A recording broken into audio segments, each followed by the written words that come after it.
Salam alaikum, que la paix soit sur vous. On remarque de la part de nos jeunes notamment une grande demande d'apprentissage de la religion. Il y a une demande de connaissance, une recherche du savoir, ce qui est une bonne chose en soi. Comme le prophète sallallahu alayhi wa sallam nous dit, la science, c'est une lumière. C'est une lumière qui te permet d'avancer dans l'obscurité, de trouver ton chemin. Mais la recherche de la science n'est pas une démarche qui est anodine. C'est pourquoi j'ai décidé donc d'y consacrer quelques vidéos. Alors, bien sûr, on connaît l'intérêt de l'islam pour les sciences en général, qu'elles soient dites islamiques ou profanes.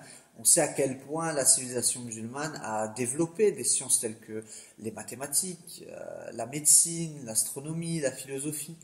Mais dans ces vidéos, on s'intéressera aux sciences dites islamiques. Alors, en islam, nous avons deux types de sciences, deux types de connaissances. La connaissance religieuse et la connaissance spirituelle. La connaissance religieuse, elle va se concentrer sur la maîtrise de concepts, alors que la maîtrise spirituelle, elle va se concentrer sur la maîtrise des états intérieurs. La connaissance religieuse, elle va se concentrer sur le statut des actions, alors que la connaissance spirituelle, elle va s'intéresser au ressenti lors des actions. On est sur deux niveaux différents. La connaissance religieuse, elle va vous apprendre à différencier le bien du mal, alors que la connaissance spirituelle, elle vous apprend à aimer le bien et à vous débarrasser du mal.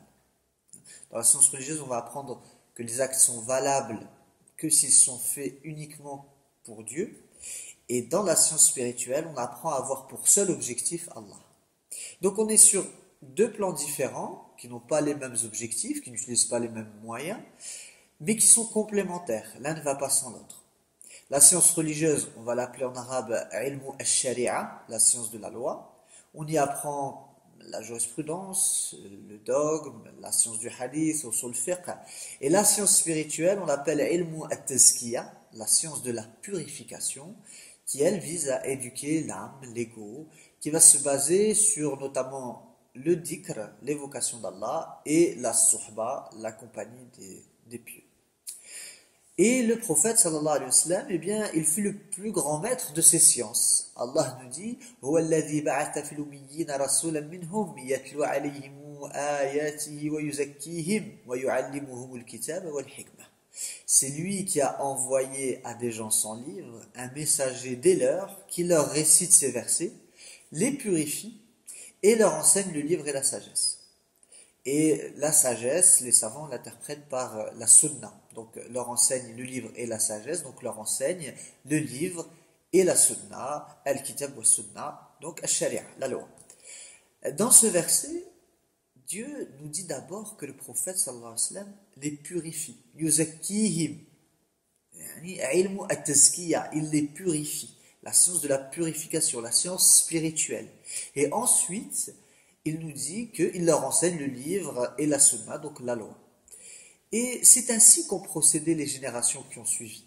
Lorsque la mère de l'imam Malik, rahimahullah, elle l'envoyait chez son professeur, Abdurrahman ibn Rabi'a, elle lui dit « Va chez Ibn Rabi'a et prends de son éthique avant de prendre de sa science. » Donc c'était comme ça la démarche. On apprenait d'abord l'éthique, la spiritualité, ensuite on apprenait les sciences religieuses.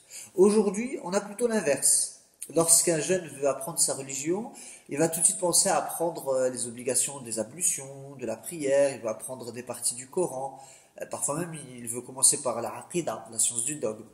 Alors toutes ces sciences sont très importantes, il faut les connaître, mais là où ça devient problématique, c'est quand il ne va pas accompagner cet apprentissage par l'éducation spirituelle. Alors que c'est cette éducation spirituelle qui va lui permettre d'avoir une compréhension juste des textes, d'en saisir leur sens et de les mettre correctement en pratique.